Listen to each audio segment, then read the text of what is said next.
Around midnight, on the night of April 10 to April 11, 1241, the fields near the Sajó River in northeastern Hungary were almost silent.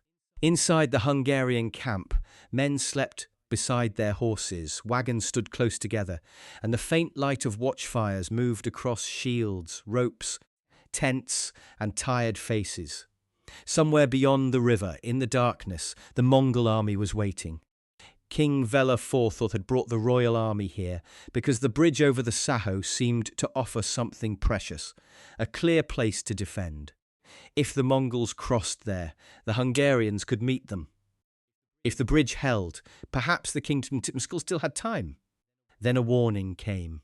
The Mongols were moving toward the crossing.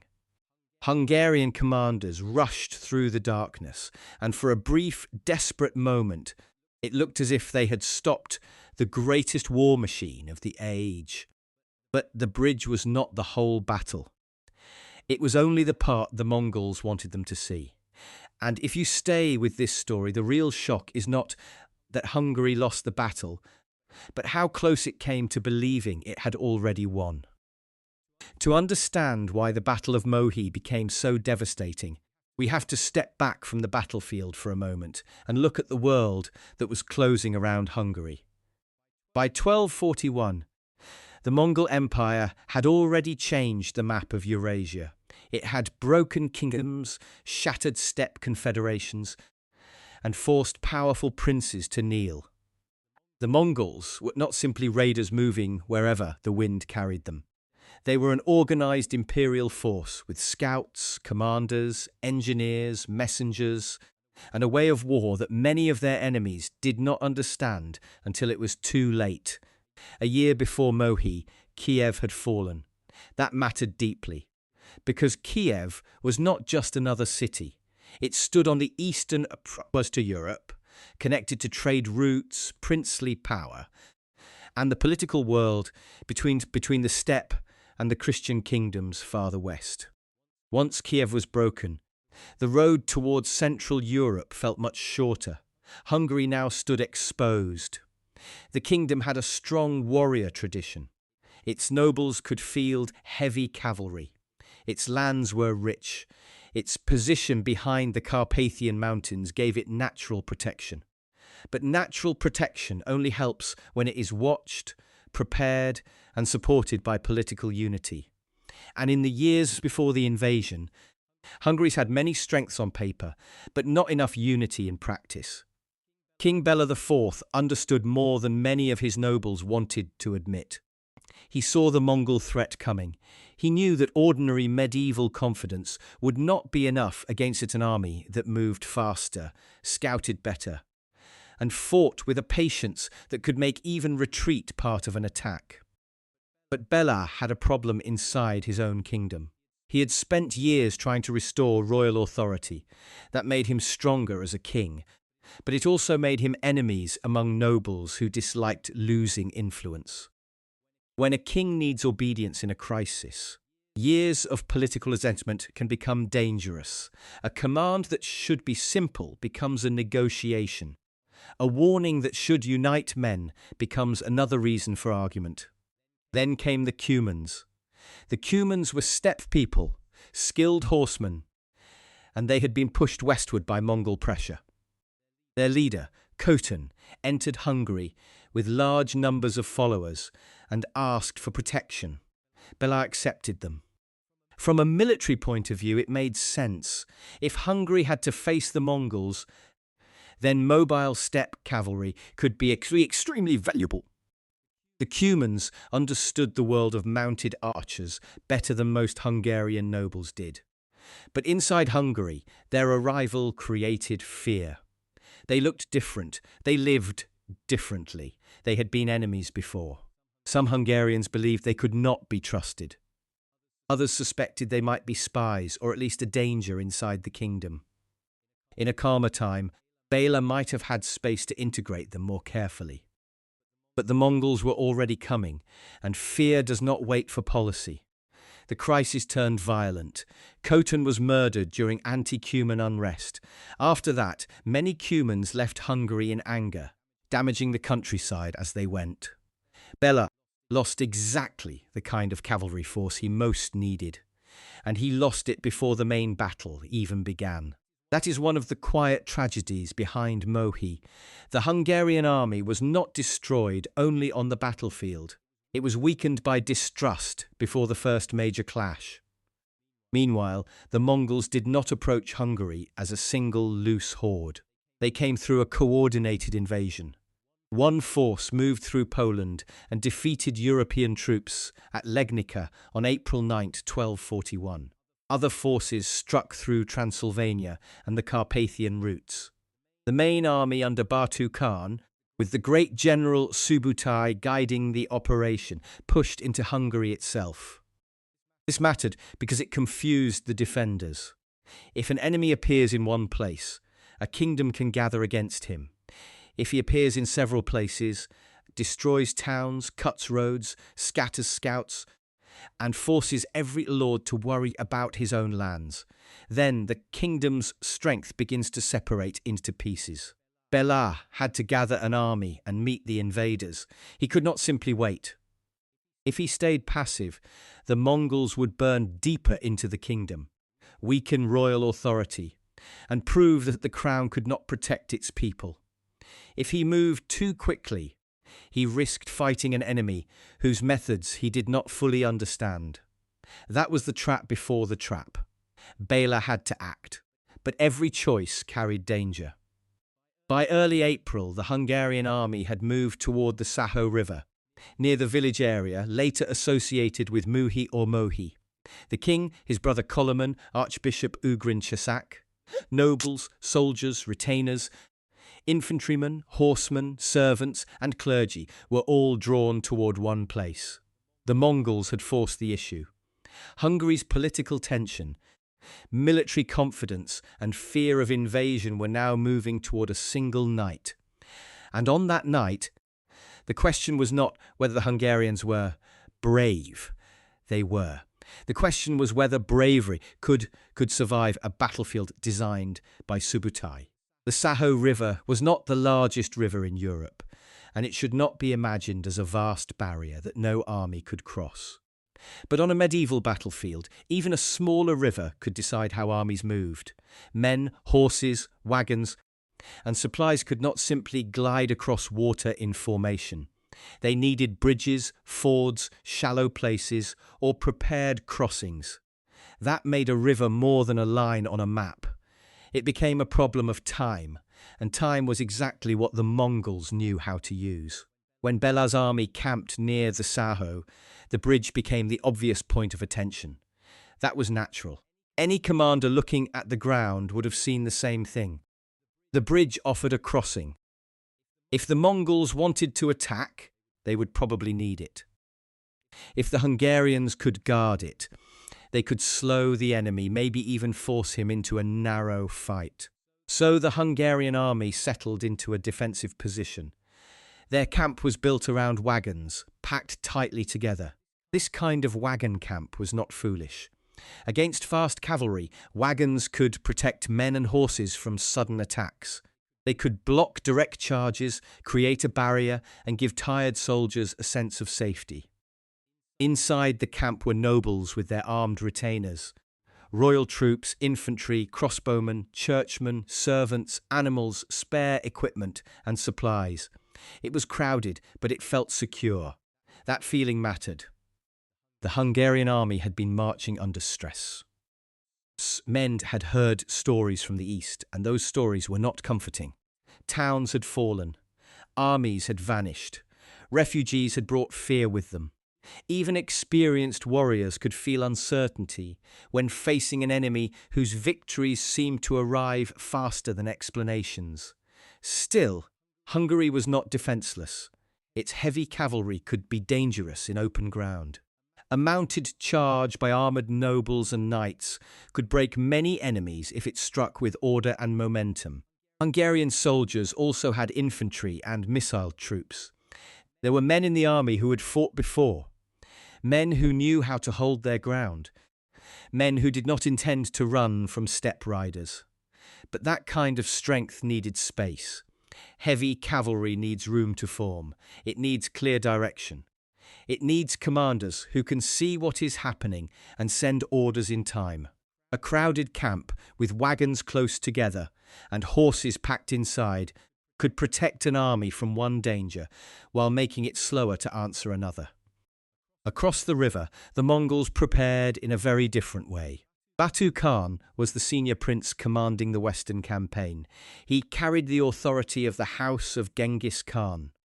His role at Mohi was not only military, it was political. A defeat in Hungary would weaken Mongol momentum and damage the prestige of the campaign. Victory would open the richest kingdom in the region. But the most dangerous mind on the field was Subutai. Subutai had spent years turning movement into a weapon. He understood that a battle was not only the moment when two armies collided. It was the road before the battle, the rumours that reached the enemy, the place where the enemy chose to camp, the fear that tipped his decisions, and the exact hour when exhaustion made a man mistake relief for safety.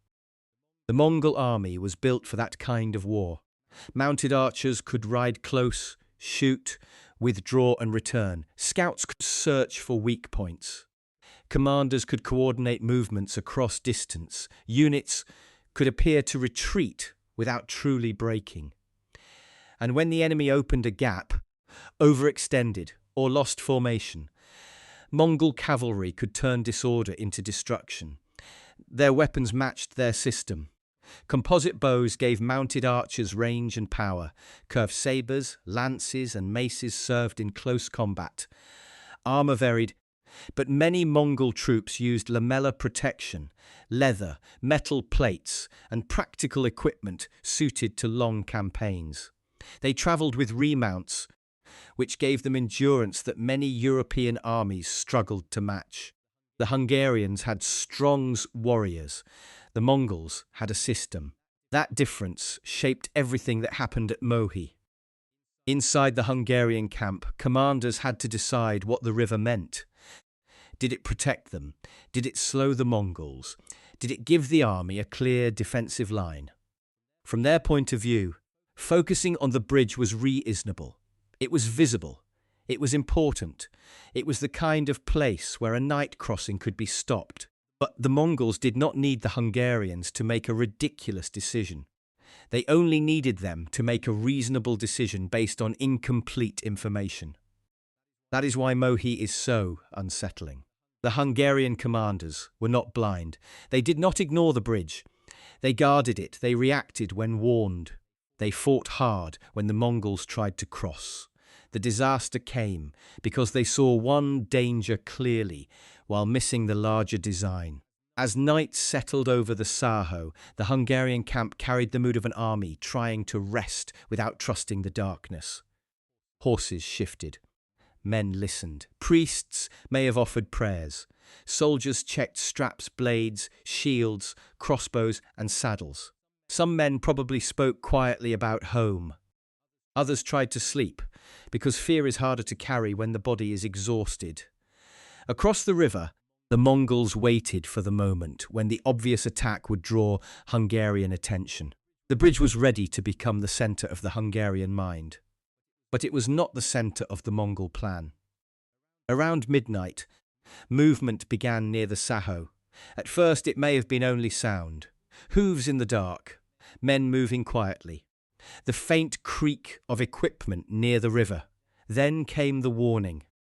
A prisoner or informant reached the Hungarians with news that the Mongols were preparing to cross the bridge. In a medieval camp, that kind of warning could spread in seconds and still arrive too late. Men had to wake, find weapons, control horses, locate commanders, and move through darkness without falling into confusion. But the Hungarian response was fast. Koloman, Duke of Slavonia, the king's brother, moved toward the bridge. Archbishop Ugrin Chak went as well. These were not distant figures watching from safety. They were part of the physical response, leading men toward the point of danger. The reason was simple. If the Mongols took the bridge in the night, the Hungarian camp could be exposed by morning. The whole army might wake to find enemy cavalry already across the river. So the commanders did what experienced men would do. They struck at the crossing. Before dawn, the fight at the bridge turned fierce. The Hungarians met the Mongol force and pushed it back. In the darkness, with the river close and the crossing narrow, the Mongols could not use all of their mobility at once. Hungarian resistance mattered. The defenders fought with urgency because the bridge was not an abstract position, it was the doorway to their camp. For a moment, the Hungarian army had reason to believe it had done exactly what it needed to do. The bridge was still contested, the Mongols had been checked. The night attack had not broken the camp.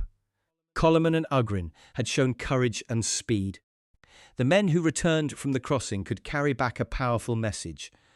The enemy could be stopped. That belief was dangerous because it was partly true. The first Mongol effort had not simply swept them aside. Batu's frontal pressure had met real resistance. Some accounts suggest the Mongols suffered heavily in this early fighting. Whether those losses were as severe as later stories claimed is uncertain, but the point remains clear. The Hungarians had fought well. And that is what makes the battle tragic. They did not fail because they refused to fight. They failed because the fight they won was not the whole battle. As darkness began to thin, the Hungarian commanders returned toward the camp. They had reasons. Their men were tired. The main army needed protection. The bridge still had to be watched. No commander wants to scatter his forces in the dark if he believes the key position has been secured. But while the Hungarians rested their attention on the bridge, Subutai was working around the battlefield. By early morning, the Mongol plan widened. Subutai looked for another crossing. He understood that a defended bridge could fix the enemy in place. If Batu kept pressure at the obvious point, Hungarian attention would remain there. If another Mongol force crossed elsewhere, the Hungarian defence would begin to fold from the side or rear. This was not a trick in the simple sense. It was a way of forcing the enemy to answer two problems at once. The Hungarian army had organised itself around the idea that the river was a shield. But a shield only protects the direction it faces. Once the Mongols crossed at another point, the river no longer protected the camp. It helped hide the timing of the blow. By late morning, Batu renewed pressure near the bridge. This time, the attack was stronger. Mongol missile fire came in waves. Some sources describe the use of stone-throwing engines or explosive projectiles to help clear defenders and create fear at the crossing. Whether every detail reached us clearly or not, the tactical effect was plain. The Mongols were forcing the river line. The Hungarians now faced the danger they had expected, but not in the way they had hoped. The bridge could no longer be treated as a single narrow problem. Mongol pressure at the crossing held their attention, while Subutai's movement changed the shape of the field. Near midday, the Hungarian camp began to feel the pressure from more than one direction. That was the moment when the wagon camp changed its meaning. What had felt like protection now became a crowded enclosure. Men tried to form. Horses reacted to noise, arrows, smoke, and movement. Wagons blocked lines of movement. Nobles and retainers struggled to gather under their own banners. Infantrymen looked for orders. Crossbowmen needed room and targets. Servants, animals, and equipment added to the crush. The Hungarian army still had strength, but it could not express that strength cleanly. This is one of the most important things to understand about Mohi. Heavy cavalry is frightening when it charges in order across open ground. It is far less useful when men cannot form ranks, cannot see the wider field, and cannot build momentum. A knight trapped among wagons is still brave. He is still armed, but he is not the same weapon he would be in open formation. The Mongols understood that. They did not need to destroy every Hungarian fighter at once. They needed to keep the army from becoming one organized body. Arrows, pressure, noise, and movement did that work. Every moment of confusion made the next Mongol action easier. As the afternoon heat rose, command inside the Hungarian camp became harder. Béla was king, but kings do not command by magic. Orders need paths, messengers need space. Men need to hear and understand what they are being told. On a clear field, under banners, a medieval commander might see where to send cavalry or where to strengthen a line. Inside a crowded camp under attack, the view broke into pieces. One group might think the danger was at the bridge. Another might see Mongols on a different side. Some men might prepare to defend the wagons.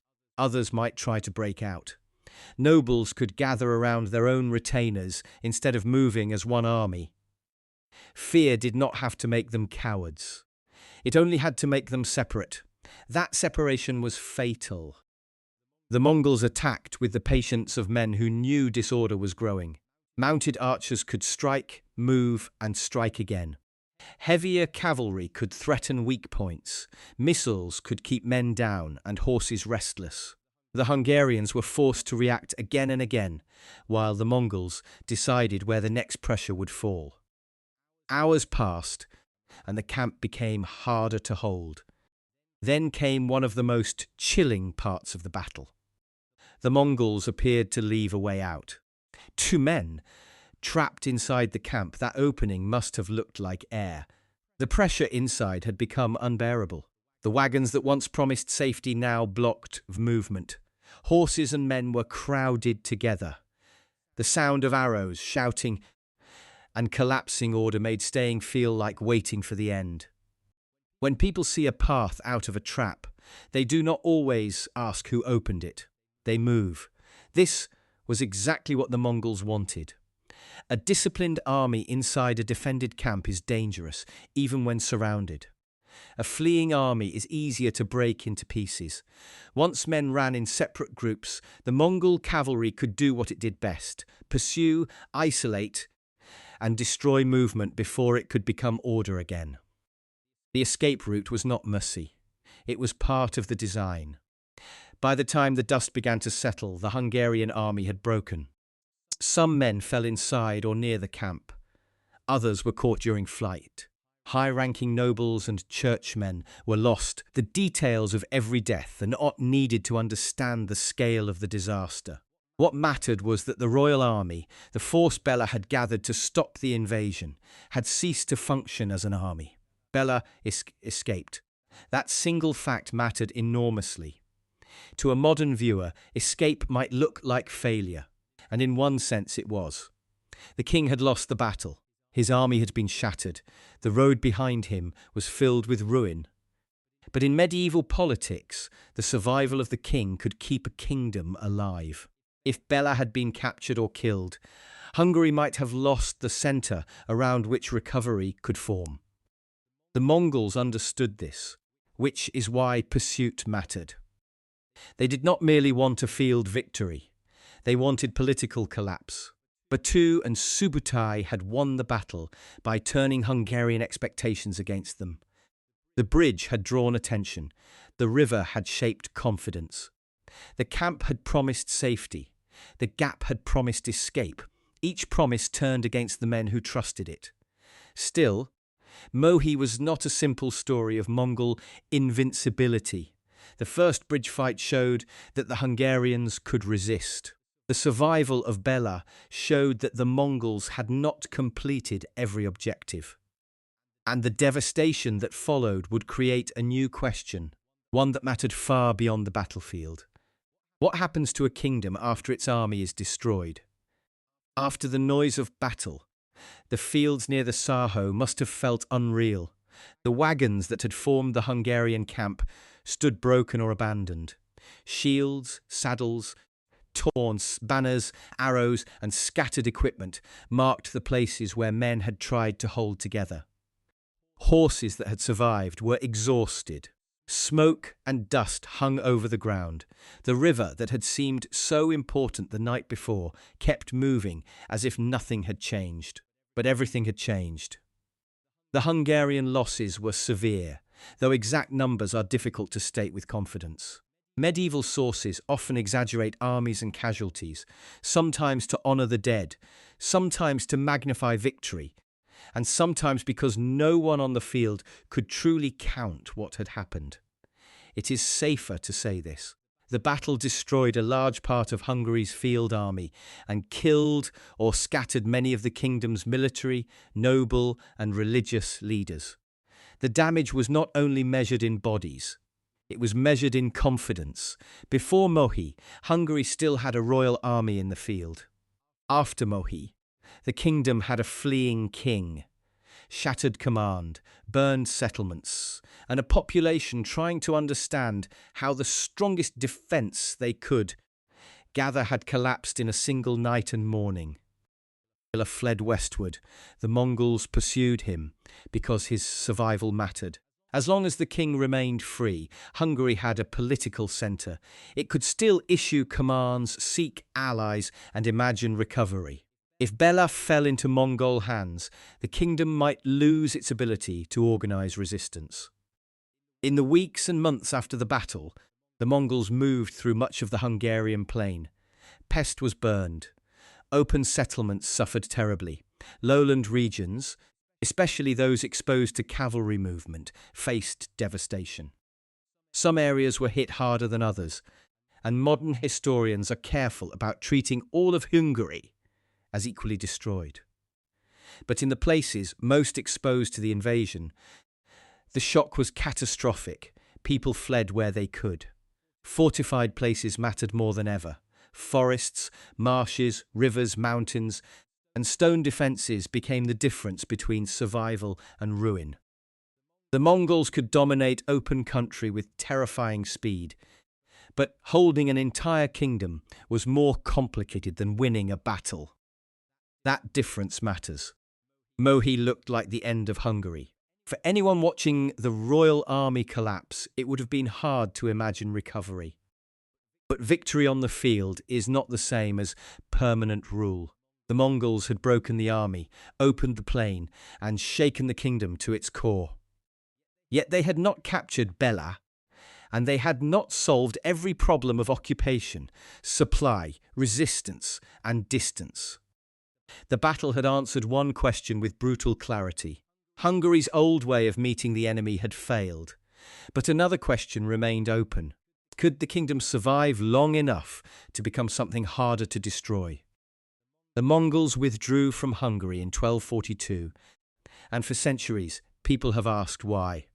Older explanations often focus on the death of the great Khan Subutai, because Mongol princes had political reasons to return east when succession questions arose. That explanation still matters, but modern historians usually treat the withdrawal as more complicated. The Mongols also faced distance, supply problems, resistance, difficult terrain in some regions, and the limits of holding a kingdom that could not be controlled by one battlefield victory alone. So the safest answer is not one cause. The Mongols left for several reasons that worked together, and some of those reasons remain debated. For Hungary, the disaster became a turning point. Béla IV survived, and survival gave him time to rebuild. After the invasion, he pushed the kingdom towards stronger defences. Stone castles became more important. Fortified towns mattered more. The memory of open settlements being swept away changed how rulers thought about protection. That is why Béla later became remembered by some as a second founder of Hungary. Not because he won at Mohi, he did not, but because he lived long enough to learn from the collapse and reshape the kingdom after it. Mohi matters because it shows two military worlds colliding. On one side stood a medieval European kingdom with nobles, heavy cavalry, royal authority, churchmen, banners, and a belief that courage and defensive position could hold the line. On the other side stood the Mongol system, mobile, disciplined, patient, and deeply skilled at making the enemy misunderstand where the real danger lay. The Hungarians defended the bridge because the bridge mattered. Subutai made sure it was not enough. That is the central truth of Mohi. The Hungarian army did not lose because it lacked courage. It lost because the Mongols controlled timing, movement, and perception. They made the defenders look at one crossing, while another part of the plan unfolded beyond their sight. They turned a defensive camp into a place of confusion. They turned an escape route into a pursuit. And yet the story does not end only with defeat. It ends with a kingdom wounded badly enough to change. Hungary did not disappear. Béla did not vanish into captivity. The Mongols did not remain forever. The field at Mohi became a warning written into the political memory of a kingdom. Stone mattered, scouting mattered, unity mattered, and an army that could not move at the right moment could be destroyed even when it was full of brave men. That is why this battle still holds attention. It is not only the story of one night beside a river. It is the story of a king who saw danger but could not fully unite his people. An army that won the first clash but misunderstood the trap, and a commander named Subutai who turned geography, fear, and timing into a weapon. Centuries later, on the quiet fields near Mohi, the Sajó River still moves through the plain, and the silence makes it hard to imagine that one night here once carried the fear of an entire kingdom.